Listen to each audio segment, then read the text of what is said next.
In this video, you'll learn how to enable dark mode on your OKX wallet.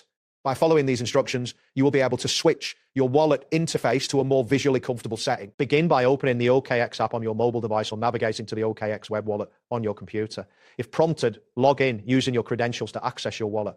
This step is essential to ensure you have the necessary permissions. Next, locate your profile icon to access the menu. On the web version, you will find this icon in the top right corner of the screen. If you're using the app, look for the profile icon in the top left corner instead. Tapping this icon will reveal a drop-down menu with various options. After accessing the menu, select the option labeled Preference. This will direct you to a new screen where you can adjust various settings related to your wallet. It is important to ensure you are on the correct settings page before proceeding. On the Preferences screen, look for the section titled Theme or Appearance.